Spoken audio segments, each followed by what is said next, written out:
जय गुरु जी संगत जी। बहुत बहुत शुक्राना गुरु जी का कि जिन्होंने मुझे इतना अच्छा अवसर दिया ये सत्संग करने का। मैं बहुत समय से मैं सोच रही थी कि मैं सत्संग शेयर करूं या सत्संग करूं, लेकिन कर नहीं पा रही थी। गुरु जी ही समय निश्चित करते हैं कि आपको कब कहाँ कैसे करना है, किस प्लेटफॉर्म के थ्रू करना है या किस माध्यम से करना है। और मैं थैंक्स करना चाहूँगी यहाँ पर भोले अंकल को भी, जिन्होंने मुझे जो माध्यम बने मेरे सत्संग को करवाने के लिए। तो प्रेरणा अवश्य उन्होंने ही दी गुरु जी ने, लेकिन हाँ माध्यम उन्होंने भोले अंकल को बनाया। तो थैंक यू भोले अंकल। मैं बहुत समय से तो नहीं कह सकती, पर हाँ 2023 से इस लाइफ की जो मेरी जर्नी है 2023 से गुरु जी के साथ जुड़ी। 3 साल होने को आए हैं, नया साल स्टार्ट होने वाला है। एज अ इंडिविजुअल पर्सन जो मैं कहना चाहती हूँ कि बहुत चेंजेस आए हैं लाइफ में, इन मैनर ऑफ माई पर्सनालिटी, मेरे सोच विचार। और ये मेरे साथ ही नहीं, मुझे लगता है कि गुरुजी के साथ या उनकी शरण में जो भी आते हैं लोग, जो भी संगत आती है उनके साथ, ये सबके साथ ही है कि एक पर्सनैलिटी, या आप कह सकते हैं कि डेवलपमेंट या ग्रूमिंग, आप कह सकते हैं कि ग्रूम कर देते हैं। एक्चुअली में ग्रूमिंग हमारा कहते हैं ना कि बाहरी सुंदरता नहीं है कि हम अच्छे दिख रहे हैं, अच्छा पहन रहे हैं, आप अच्छी इंग्लिश बोल रहे हैं या जो भी है आप कैसे कैरी कर, नहीं। ग्रूमिंग मेरे हिसाब से जो अब मुझे लगता है सही मायने में जो लाइफ का मुझे अर्थ पता चला है वो गुरुजी ने मुझे बताया। और मेरे जैसी ऐसी पता नहीं कितनी हज़ार, कितनी लाखों, कितनी करोड़ों में ऐसी संगत होंगी जो सेम प्रोसेस से ही निकल रहे हैं।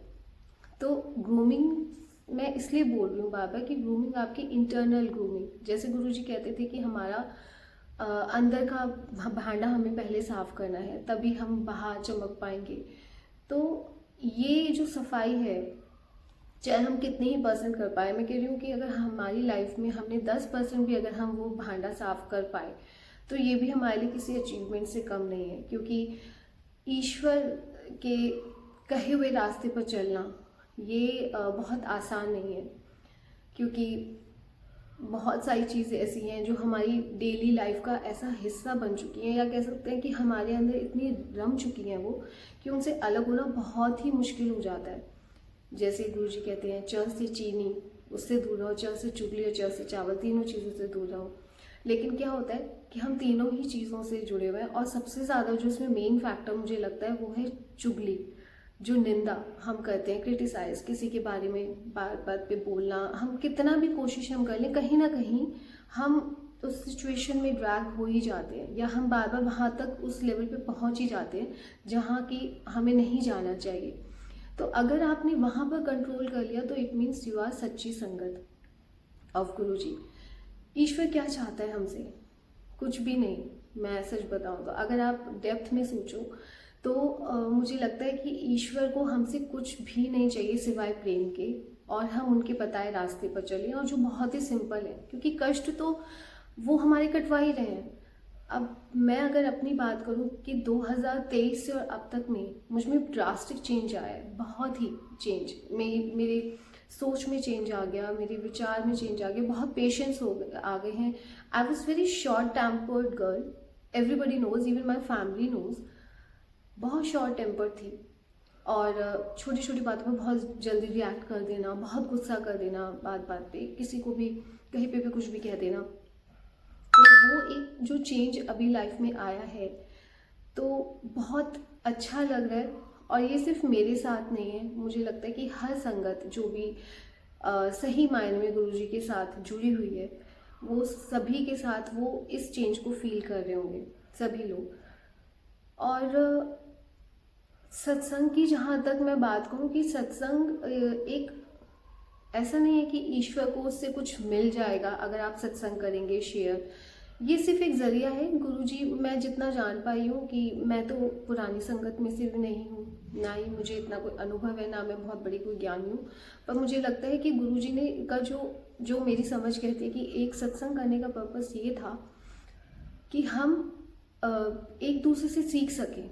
जो कृपा ईश्वर ने हम पर की है, हम उस कृपा से कैसे एक दूसरे से सीख सकें कि हाँ, अगर हमारा विश्वास था। सत्संग कब होते हैं? सत्संग तब होते हैं जब हम विश्वास रखते हैं ईश्वर के ऊपर। हमें पता होता है कि हम कितनी भी प्रॉब्लम्स में होंगे, कितनी भी बड़ी से बड़ी सिचुएशन में फंस जाएं, लेकिन ईश्वर हमारे साथ होगा तो वो हमें निकाल ही लेगा किसी तरह से। तो ये जो विश्वास है, ये हमें सिर्फ और सिर्फ गुरुजी ने दिया है। ऐसा नहीं है कि हम पहले पूजा पाठ नहीं करते थे, कर्म कांड नहीं करते थे, बहुत सारी चीज़ें करते थे, मंत्र ध्यान ये वो बहुत कुछ करते थे। मैं पर्सनली मैं आपको बताऊं तो मैं भी एक एक घंटा बैठ के पूजा करती थी। लेकिन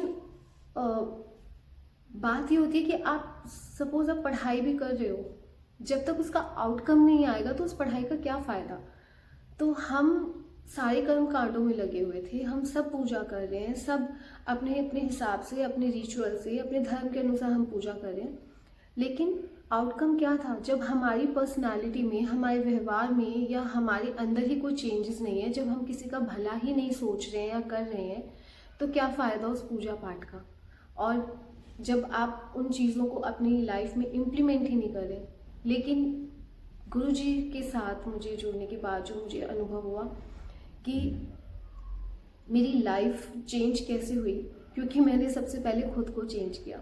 और यही चीज़ वो आपको सिखाते हैं, चाहे वो पुरानी संगत हो या नई संगत हो, जिनको भी जो भी एक्सपीरियंस हुए हैं। तो क्या हुआ है, सत्संग हुए हमारे साथ, तो वो किस लिए होते हैं? क्योंकि हमने सबसे पहले खुद पर वर्क किया है, हमने खुद पर काम किया है, खुद को सुधारा है। आपने दुनिया को सुधारने का ठेका नहीं लेना है, आपको खुद को सुधारना है, दुनिया अपने आप सुधर जाएगी। गुरुजी भी यही समझाते थे कि कोई आपकी कितनी भी निंदा कर रहा हो, कोई आपको कितना अपशब्द बोल रहा हो, कितना कुछ भी कह रहा हो, लेकिन आपको पलट के जवाब नहीं देना है, क्योंकि जवाब देने के लिए वो बैठे हैं, न्याय करने के लिए वो बैठे हैं। मैं आपको एक अपना एक्सपीरियंस है सत्संग जो भी सुनाना चाहती हूँ। 2017 जब मैं गुरुजी के साथ मुझे पता भी नहीं था उनके बारे में। 2017 में मैं हमारे साथ ऐसा हुआ कि फैमिली में मेरी एक्स भाभी थी और उन्होंने कुछ फॉल्स केसेस हमारे ऊपर कर दिए, जैसा यूजुअली होता है। डोमेस्टिक वायलेंस, डॉरी और ये सब चीज़ें उन्होंने हमारे ऊपर डाल दी। शी इज़ नो मोर, अभी नहीं है वो दुनिया में, लेकिन फिर भी मैं आपको ये शेयर इसलिए करना चाहती हूँ कि हो सकता है कि मेरे सत्संग से किसी को उसके सवालों के जवाब मिल जाएं। हमने बहुत ऐसा समय मैं बहुत ज़्यादा डिस्क्राइब तो नहीं कर पाऊँगी, या ना मैं करना चाहती हूँ कि बहुत ही लंबा सत्संग भी हो जाएगा, और बहुत सारी चीज़ें ऐसी हैं जो मुझे नहीं लगता कि यहाँ पर मुझे शेयर भी करना चाहिए। बट हाँ, बहुत ज़्यादा सफ़र किया हमने उस वजह से। कोर्ट कचहरी पुलिस, हमने कोई कानून का दरवाज़ा नहीं छोड़ा जहाँ पर हम लोगों ने फ़ाइट नहीं किया। लिटरली वी फॉट, हमने बहुत फ़ाइट किया। लेकिन क्या होता है कि जैसा हमारा सोशल है, एक हमारी सोसाइटी में ये बना हुआ है कि हाँ, कभी कभी हो जाता है कि भाई ज़्यादातर लोग कहते हैं कि फेवर में गर्ल्स की ही ज़्यादा बात सुनी जाती है, तो वो हमने फेस किया, तो मैं आपको बता रही हूँ। एनीवे, तो जब हमारे साथ हुआ वो केस 8 साल तक चला, 2017 से, और आज 2025 हो गया। मेरा भाई भी इस बीच नहीं रहा और भाभी भी नहीं रही, और लेकिन हम कोर्ट की हम डेट भुगतते रहे। मैं, मेरी माँ, हम लोग हर हियरिंग पे जाते थे। मुझे बस एक फियर रहता था कि आर्ग्यूमेंट शुरू हो गए कोर्ट में अगर, तो मैं जवाब कैसे दे पाऊँगी, क्योंकि आपको पता है एडवोकेट्स इधर उधर बहुत चीज़ें घुमा फिरा के पूछते हैं और अलग अलग तरह से पूछते हैं। तो बीइंग अ रेपुटेड गर्ल, मुझे वो बहुत ही अनकंफर्टेबल लग रहा था कि मैं डर गई थी कि मुझसे ऐसे क्वेश्चंस पूछेंगे तो मुझे अच्छा नहीं लगेगा, मैं फेस कैसे कर पाऊँगी। तो मैं ईश्वर से यही प्रार्थना करती थी कि भगवान आप प्लीज़ ऐसा कुछ करना कि मुझे वो सिचुएशन फेस ना करनी पड़े कभी। तो 8 साल बीत गए। आप बिलीव नहीं करेंगे कि 8 साल में हमारी एक भी आर्ग्यूमेंट नहीं हुई, एक भी आर्ग्यूमेंट। केस बीच में कोविड भी आ गया, उस पर भी आपको पता है कि कोविड में कोई हियरिंग्स नहीं होती थी फिज़िकल, और वीडियो भी नहीं हुई हमारी, तो कोई हियरिंग ऐसी। और कोविड के बाद भी हम जब भी गए तो केस में बस डेट्स मिल जाती थी, बट हियरिंग एक बार भी आर्ग्यूमेंट हमारा नहीं हुआ। 8 साल मायने रखते हैं, बहुत लंबा समय है, 2017 से 26। एंड फाइनली क्या हुआ कि ये मैं आपको बताती हूँ, शायद नवंबर, 12 नवंबर लास्ट मंथ की ही बात है, हमारा वो केस ख़त्म हो गया। मुझे गुरुजी के मैसेजेस आ रहे थे कि तू चिंता मत कर, मैं सब ठीक कर दूंगा, तेरे ऊपर जितने भी इल्ज़ाम लगे हैं गलत हैं मैं सब हटा दूंगा, जीत तेरी होगी, इस तरह के मैसेजेस। और मैं कम देखती हूँ क्योंकि आजकल बहुत फेक मैसेजेस भी आने लगे हैं, तो मैं ये मैसेजेस टेलीपैथी के, हाँ, पर कुछ जब आपके साथ हो रहा होता है तो आप उससे ज़रूर कनेक्ट कर पाते हैं, आपको पता होता है कि हाँ ये मेरे लिए ही है, वो पता चल जाता है। और कुछ ऐसे साइन आपको आपकी रियल लाइफ में मिल जाते हैं कि आपको वो फील आ जाता है, पता चल जाता है कि हाँ ये गुरुजी ने ही किया है और उनके ही मैसेज हैं। तो मेरी माँ टेलीपैथी मैसेजेस बहुत देखते हैं, तो उनको बहुत, मुझे लगता है कि मुझसे भी जल्दी आंसर उनको मिल जाता है। मुझे अगर मिलता है तो मुझे ड्रीम में ज़्यादा मिलता है, लेकिन उनको टेलीपैथी के थ्रू। तो वो केस उन्होंने, जो अपोजिट पार्टी थी, उन्होंने खुद कॉम्प्रोमाइज़ के लिए अपने लॉयर को बोला कि आप सामने वाली पार्टी से बात करिए, क्योंकि दोनों ही पार्टीज़ में जो हैं कंप्लेनेंट्स वो है ही नहीं, दे आर नो मोर। तो हम लोगों ने फिर उसको एक्सेप्ट कर लिया, क्योंकि उसको केस को खींचने का कोई मतलब नहीं था। एंड हमें जहाँ पर उम्मीद ही नहीं थी कि वो कभी कॉम्प्रोमाइज़ पर आएंगे, दे अप्रोच्ड अस, उन्होंने अपने लॉयर के थ्रू हमें अप्रोच किया। एंड वो case it's totally vanish now, और वो हमें नवंबर में ही we got the order also. तो ये क्या है, मुझे लगता है कि अब मुझे जब मैं सोचती हूँ या पीछे मुड़ के देखती हूँ तो मुझे लगता है कि मैं कब से सोच रही थी कि ये मैं कैसे फेस करूँगी, कैसे करूँगी। और मैं सोची थी कि हमने जो उस समय की जो हमारी लड़ाई थी, जो लीगल लड़ाई थी या जो जिस भी तरह की थी, उसमें मैं सोची थी गुरुजी तो उस समय मेरी तो समझ में थे ही नहीं, पर एक्चुअली में वो थे, क्योंकि ईश्वर तो हमेशा ही रहता है। तो गलती कहाँ है? गलती हमारी सोच में है, हम ना समझें, हमें नहीं समझ में आता कि ईश्वर हमारे साथ है, हमारा साथ दे रहा है और हमारे साथ खड़ा है, लेकिन हम समझ ही नहीं पाते उस चीज़ को। और 2023 में जाके जब मैं गुरुजी से, जब मैं पहली बार गई थी 2021 में, और यहाँ का भी एक छोटा सा सत्संग मैं आपको बताऊंगी। मैं 2021 में गई, कोविड का टाइम था, तो मुझे कुछ भी नहीं पता था। माँ ने बोला कि आप जाओ, वहाँ अच्छा है, बहुत सुना है मैंने, तो आप जाओ। और थोड़े से मुझे भी बिज़नेस में बहुत ज़्यादा प्रॉब्लम्स आ रही थी, तो माँ ने बोला कि एक बार जाओ वहाँ पर। अब हमारे साथ क्या प्रॉब्लम है कि जब हम डूबने लगते हैं ना, तब हम ईश्वर को याद करते हैं, पहले भी करते हैं, पर हम तब लगे होते हैं कर्म कांडों में, ये मंत्र पढ़ लो, ये पाठ कर लो, ये पूजा कर लो, ऐसा कर लो। जो एक्चुअल जो चीज़ है वो तो हमें पता ही नहीं होती, हम इधर उधर भटकते रहते हैं। तो माँ ने कहा कि वहाँ पर चले जाओ।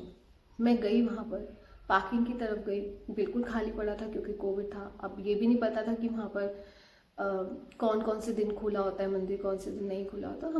मैं रैंडमली ऐसे चले। अब मैंने उन्हें सेवादार अंकल को बोला कि अंकल आप मुझे जाने दीजिए प्लीज़ अंदर।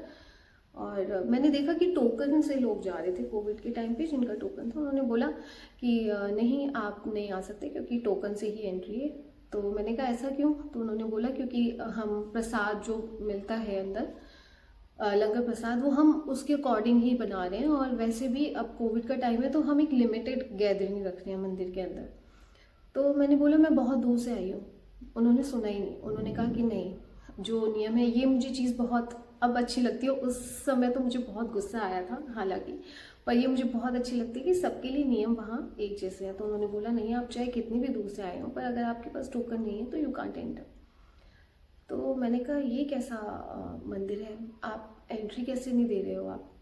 तो उसके बाद मैंने उनको बोला कि ठीक है, मैं नहीं जाती। मैं कहा मुझे तो, मैं इतनी दूर से आई हूँ और मुझे दर्शन करने थे। कह रहे अगर, उन्होंने मुझे शिवलिंग की तरफ इशारा करके बोला कि वो देखो यहाँ से नज़र आ रहे हैं, अगर उनको दर्शन देने होंगे आपको, यहीं से आपको वैसे ही मिल जाएंगे। तो मैंने गुस्से में ऐसे मर्मरिंग करते हुए उनको तो एकदम क्लियर नहीं बोला, बट मर्मरिंग करते हुए मैंने बोला कि ये कैसे भगवान है, अगर ऐसे दर्शन करने हो तो मेरा यहाँ आने का फ़ायदा क्या, ऐसे तो मैं घर पे बैठ के कर लूँगी, अब मैं यहाँ नहीं आऊँगी। मैंने बहुत गुस्से से ये बोला। और मैं जब वहाँ से निकली हूँ तो मैंने शिवलिंग की तरफ से देख के बोला, ऐसे मैं अब यहाँ कभी नहीं आऊँगी।